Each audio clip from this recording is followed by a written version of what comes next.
Well, last year, Iran executed at least 834 people, the highest number since 2015. This Tuesday, the annual report on the death penalty in Iran was presented here in Paris. The number of executions, which Iran has carried out by hanging in recent years, was up some 43% from last year. Well, I'm joined now on the set by France 24's James Andre, who was at the press conference earlier today where those numbers were released. James, thank you for joining us. We're seeing this huge rise in the number of executions. Give us some of the reasons for why that happened so much. Well, according to the NGOs, this is due to the context at the moment, including the fact that indeed there was these very important protests last year, known as the Woman Life Freedom Protest, that came after Mahsa Amini, who was a young 22-year-old Kurdish woman, was arrested by the police in Tehran because her veil was not correctly placed, according to them. And then, well, she was, according to witnesses, beaten and died 3 days later in hospital, which sparked huge protests across the country. And while, according to the NGOs, and especially according to Mahmoud Amiri Moghadam, who was speaking today at this press conference and who is the head of Iran Human Rights NGO, well, the two things are linked, these protests and these executions. This is what he had to tell us this morning. This new wave of execution, this surge started after the Women Life Freedom protests, and the aim is to prevent more protests. This is, Iranian regime doesn't execute people to combat crimes because they know that after 45 years, death penalty does not deter drug crimes or violent crimes, but it creates fear, and a regime that is not capable to solve people's daily problems, a regime that is highly corrupt and doesn't have people's support, doesn't have any other option in order to hold on to power. Now, what's interesting is these figures actually went up after the events of October 7th in Israel. Yes, absolutely. This is also what the NGO is saying, and this is that basically it's double. If you take per day, on average, before the 7th of October, it's roughly 2 executions per day, and that goes up to 4.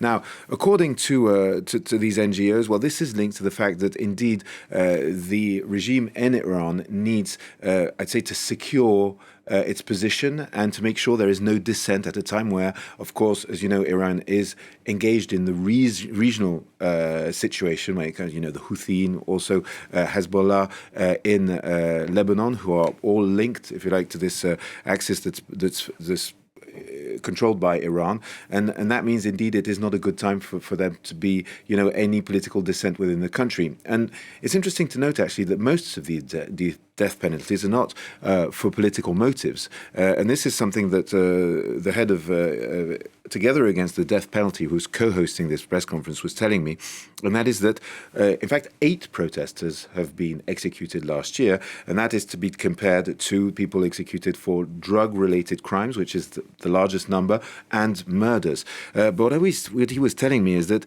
the Iranian authorities, in fact, send messages through these executions saying, right, there is death penalty here and we will use it. This is why these figures go up. The idea is indeed to make sure that the population does fear this eventuality and indeed keeps, basically abide by the rules. But also the relatively small number of protesters killed does go to show that indeed the Iranian authorities do take care of the image on the international stage. So they do not want to be seen basically having politically motivated executions very often, simply because they know that will be a problem on the international stage. Now, what we're being told as well is that basically what's happening in Gaza since the 7th of October, and Israel has diverted public attention worldwide to that crisis, and indeed there is less attention and less focus when it comes to